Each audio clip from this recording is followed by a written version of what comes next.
The street makes you sharp, it makes you witty, it makes you a hustler.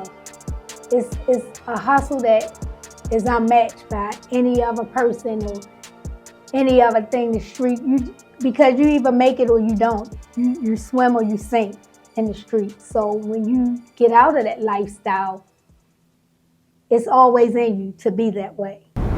We can all go through hardships in life, and sometimes you may want to give up.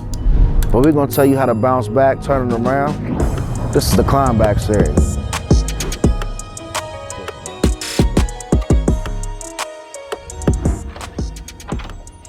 Good morning. Good morning, how are you? Good, how are you? How may I help you? Excellent. I'm here to see Miss Shontel Greene. We're part of the Climb Back series. Oh, great. Hold on one moment. She's expecting you. Thank you. Shontel, the Climb Back series is here. Yes, I'll have them come in. Thank you.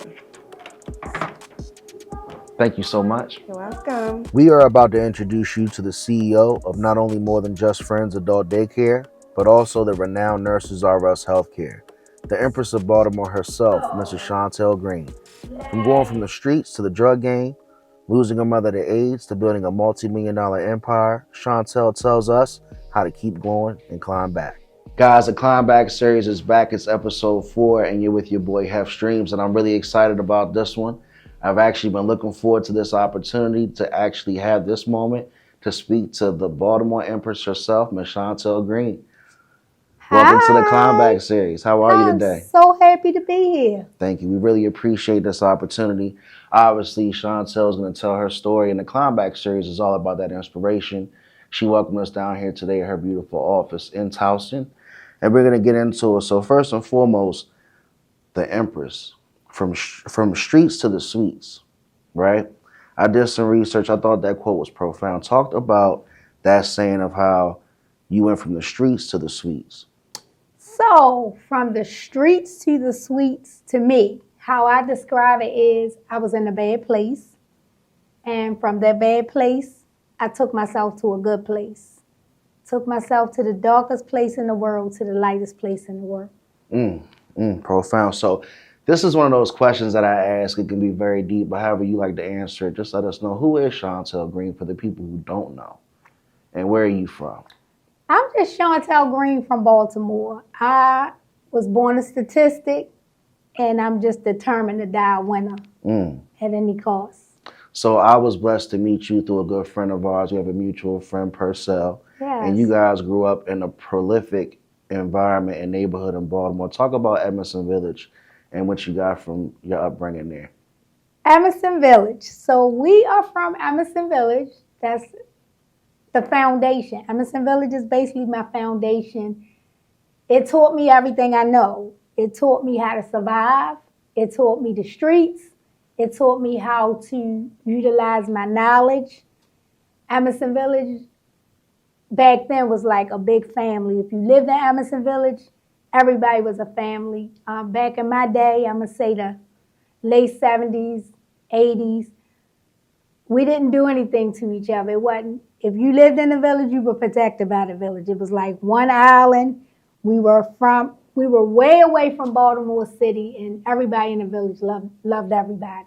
It's changed, but that's how it was back then. So you've obviously already been on some major platforms, right? Yeah. I've seen your story, but I do want to hear some more of your story today so we can talk to, our viewers here on the Climb Back series. But something that stood out about your history to me was what you experienced when you were 14. A lot of things were put on you at a young age that I personally can relate to as well.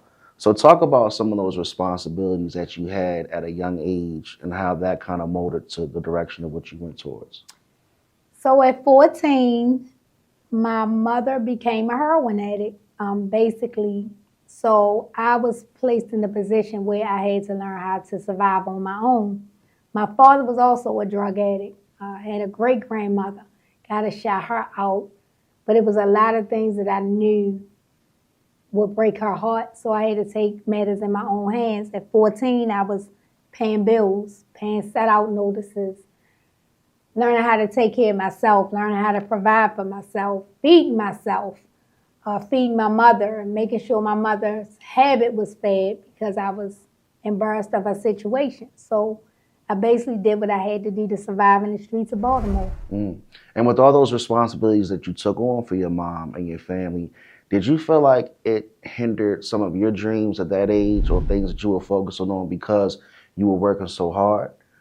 Or did you like have anything else that you probably would have done during those times if you didn't have so many other responsibilities? I actually think it hindered all of my dreams because I really never had the chance to be a teenager or a child. At 14, I became an adult. I mean, I went to school, I did some things, but I always had dreams to go to college, stay on the dorm. I had that school days type of image life that I wanted, being in fraternities, and I could not do those things because I had such a responsibility of taking care of my mom. Mm-hmm. Mm-hmm. And what would you say was the toughest point before we go on at that time? The toughest that you point, experienced? Being robbed, getting locked up, those type of things. Yeah. Things that I wasn't used to dealing with. So what mind state did you have when you lost your mom, right? And you lost your mom and you were also facing potential jail time at that time. And I know you also had a daughter and you had your grandmom and you told your story before. Tell me about that experience. So when I knew that I was supposed to go to jail and my mind state was just making sure I get everything in order for them. Like trying to make all the money I could, trying to make sure they were straight. I wasn't really worried about me. I was worried about my daughter and my grandmother more than anything. Mm-hmm. So I was just making sure that they were going to be taken care of properly. My life is all about taking care of other people. I see. I don't really never think about myself. I'm like, even in business, I'm the last person that get paid. Everybody has to get paid before me, but I'm cool with that. So and it's interesting because even like in your time in the streets, it seemed like it was for everybody else. Always for everybody, You know? never for me. So did your success in the streets and in business help you with other entrepreneurial ventures in the future?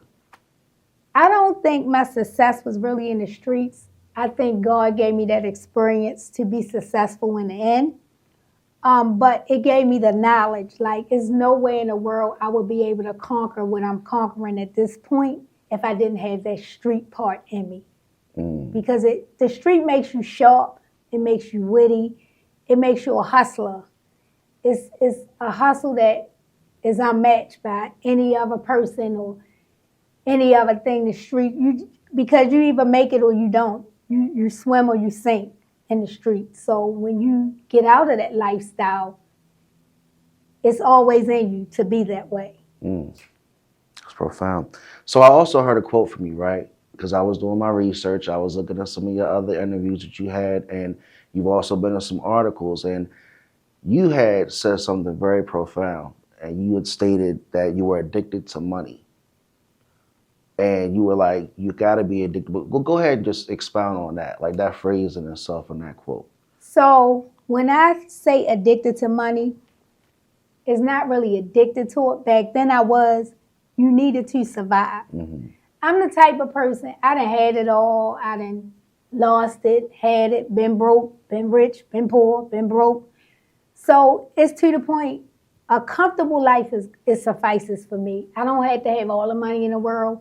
I don't have to have everything, but I want to be comfortable. I have did too much in my life, struggle, sacrifice to not have money to survive efficiently. So, but back then, you needed money. I mean, even today you need money. Like, even in business, it's still the same. Everybody wants to be paid. You know, I don't care how many businesses say they 100% legitimate. There's always somebody that you got to pay. Nothing is 100% legit. That's just not it anymore. People want money, so you need it to survive. You need it to run a business. You got to pay your way. Simple as that. 100%.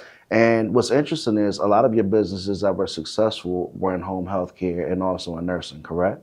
Yes. Everything. And a lot of that came from your experience with your mom and your family, from what I understand. Yeah. Talk about that. So the situation with my mom, she had AIDS.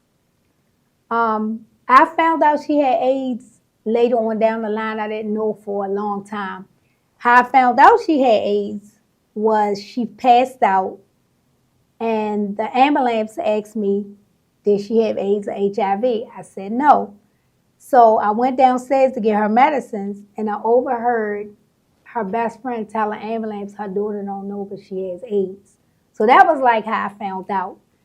So once I found out, I realized how she was being treated differently. Like I started like trying to like be around her a little bit more.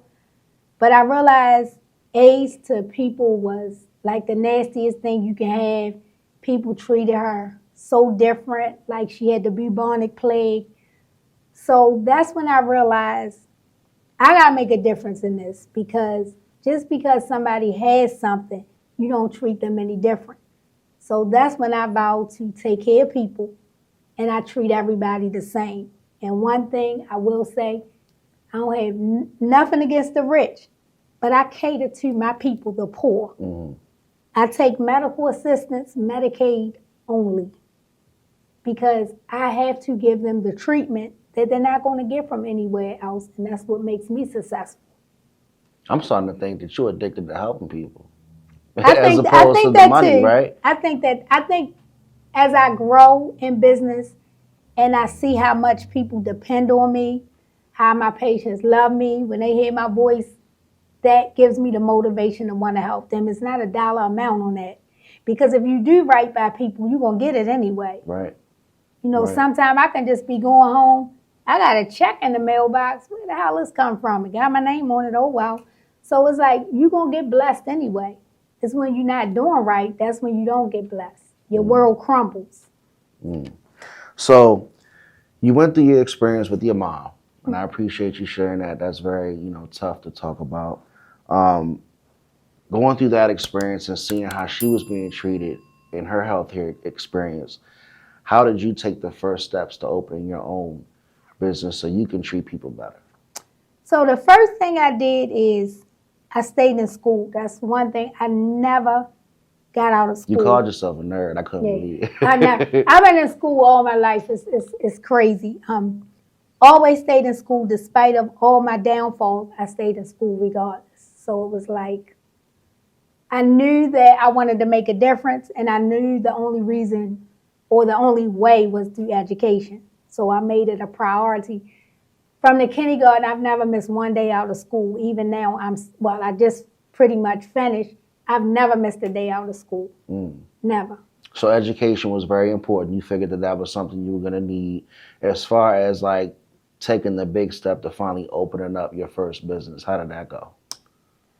I wasn't thinking business-wise. Okay. I wasn't thinking business-wise. I was thinking to get out of the drug game and get a career. Okay. So when I first went to college, I said, let me be a nurse. I wanted to be an RN. I wanted to be a doctor at first, but then I said that was too long. Let me be a nurse. So I went to school, kind of stopped a little bit, stop and go, because I'm still kind of young, stopping and going. So it wasn't until I really had to go to jail that my lawyer introduced my grades to the judge. So my sentence was, I would turn myself in Thursday, Friday, Saturday. I would go to school Monday, Tuesday, and Wednesday. So that's crazy. I stayed in jail 4 days, went to college 3 days. And how did you find that inspiration, like, to still be able to turn that on when you had the opportunity to go back to school? Like, some people would do 4 days in jail and then take 2 other days to do something totally different. Because I wanted out. I was in a game that I wanted out. Like, people just think when you in the streets or you hustling, it's just all about money. You see things that ruin you for the rest of your life. You see people dying, getting robbed. I've been kidnapped. So they look at the side, oh, she get money. Oh, she got this. Oh, she driving this. They don't look at she survived death 5 times. She been kidnapped 3 times. She been robbed 10 times. So I wanted out so bad. I knew that was my way out. So let's talk about you getting out. So Nurses R Us is one of your biggest businesses, correct? Yes. Am I right about that? Talk about your businesses, where you started, which ones blew up first, and how you kind of manifested everything else to come into play. Okay. For those that don't know. Finished school. Of course, I had a criminal record. It was very hard for me to get a job. So somebody did give me a chance. I wound up working for a nursing agency, and then I hired the lawyer and got a governor's pardon. They gave me the pardon because I finished school. And then I wound up working at University of Maryland Shock Trauma. Okay. When I first started working there, I just had like an associate's degree. So I kind of realized an associate's degree was like nothing down there. They still treat you like a bag of trash, give you the lowest pay. And then what I noticed, like the patients, you know, it's pretty much our black youth that's getting shot, ATV accidents. They weren't being treated as the richer people that might have fell off the mower at their farm or like that. So I just realized the work world wasn't for me because my voice didn't matter. So I said, you know what, let me go back to school. Went, got my bachelor's degree.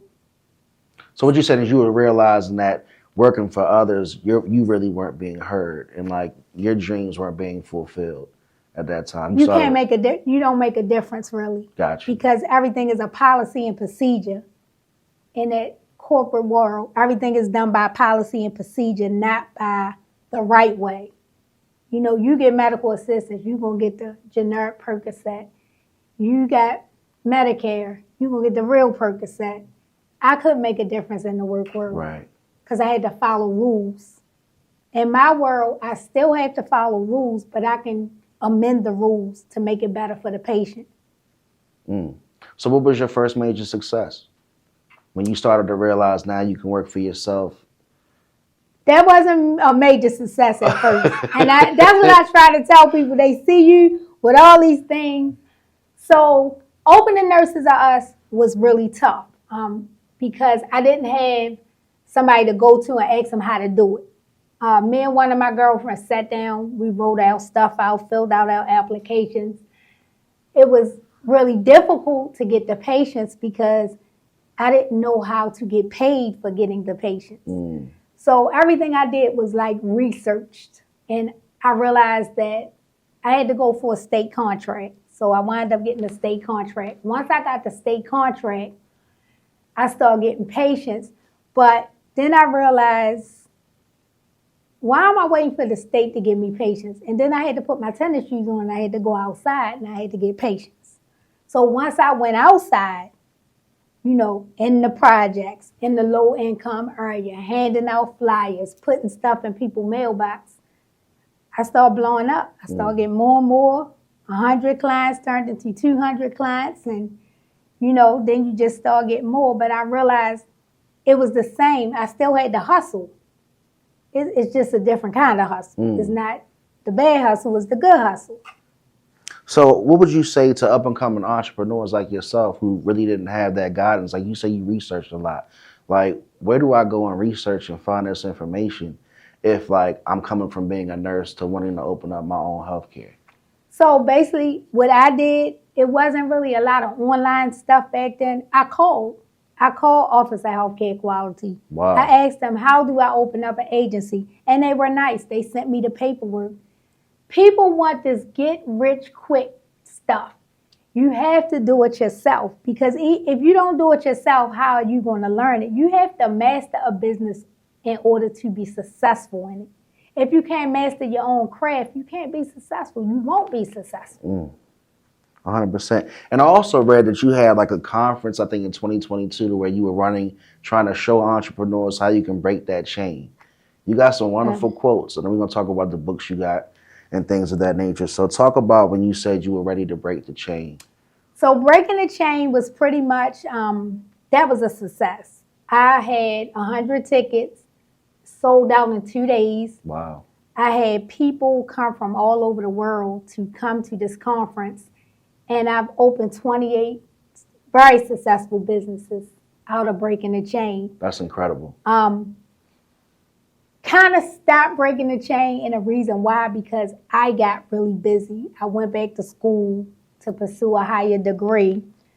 And when you give a conference or when you call yourself teaching somebody a craft, it's not a one-day thing. So it's like they still need to be able to call you to ask questions. At this point in my life, I can't devote that right now, but I want to get back into it. Because like I said, when I look at like my girlfriend Beatrice, I started her business. She's a multi-millionaire. She passed me, and I'm happy for her. And you helped start a business. Oh, yeah. I started her first assisted living, and she went from assisted living. Now she has drug recovery. She just doing her thing. That's She phenomenal. has houses in Florida.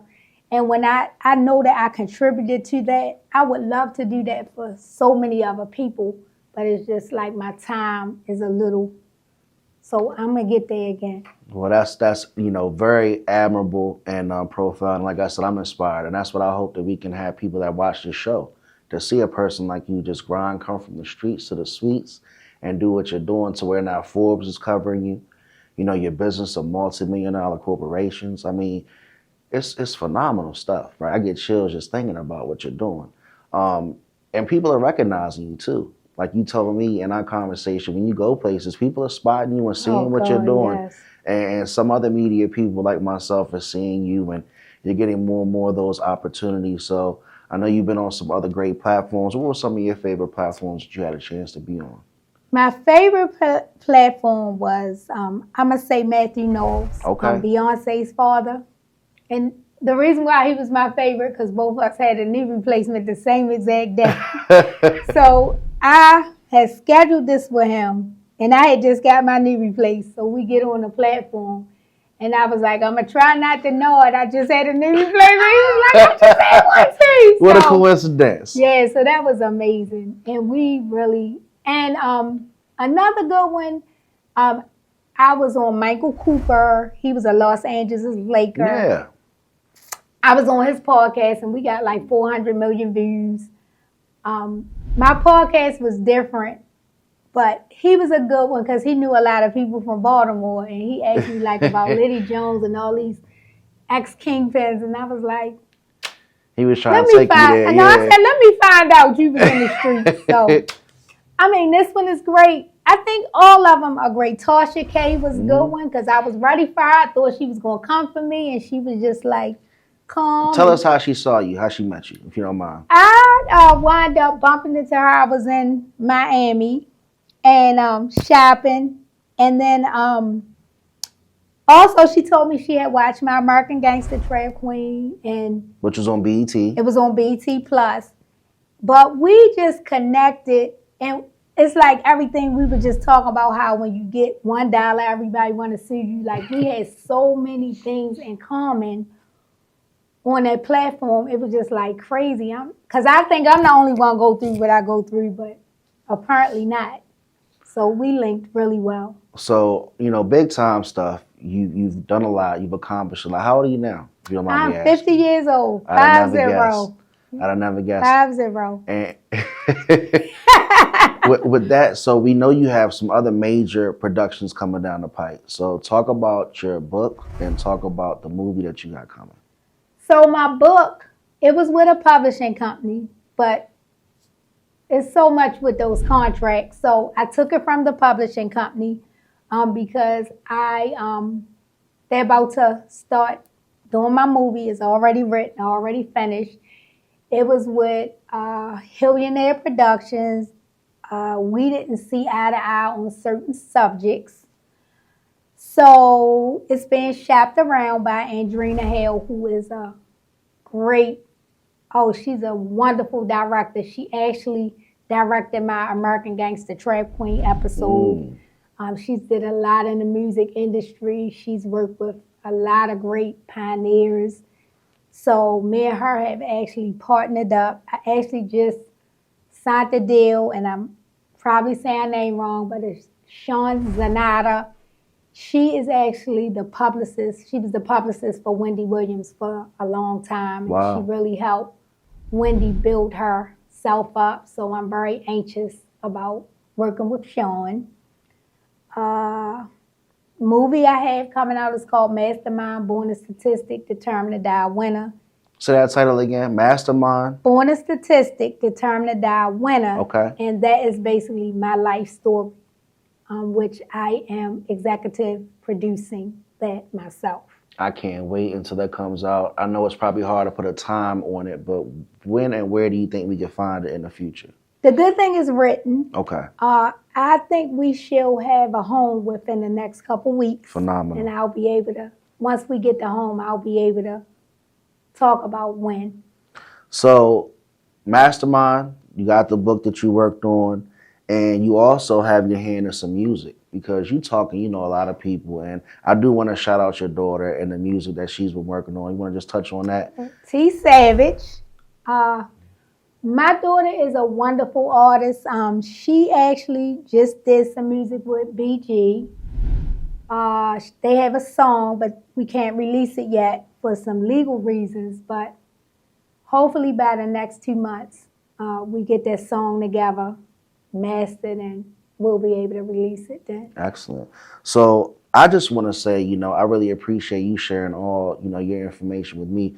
Just on and off camera, you taught me so much in a couple of hours that I've sat down and talked to you because I can just see how genuine you are about helping people. Like, just in me coming to your office, you told me like 7 to 10 tricks on how to, you know, promote my business. And Exactly. That means a lot to me. So that's why I do the Climb Back series. So somebody can watch this, watch you, Shontel, and, you know, do some more research on you because they might want to help people like their mom too, or their grandmother because they can't really get the right care. And to follow a person like you and to see how you did that is very inspirational. Thank you. So thank you for everything. And I just want to ask you, is there anything you want to just talk about and add to the show that you got going on, coming up? What do I have going on? Or what's important to Shontel Greene? I just want to give y'all a shout out for interviewing Thank me. Very professional, on time. I love it. And just want to shout y'all out. Also, I'm just trying to find my way. Honestly, it's like every day is a challenge, but I'm just trying to find my way like we all are. Okay. That's pretty much it. So I'm going to close here and say thank you so much, Shontel. Okay. I really appreciate you for joining us on the Climb Back series in episode 4. Where can I find you? Because I need you. You got some great information. Where can we look you up?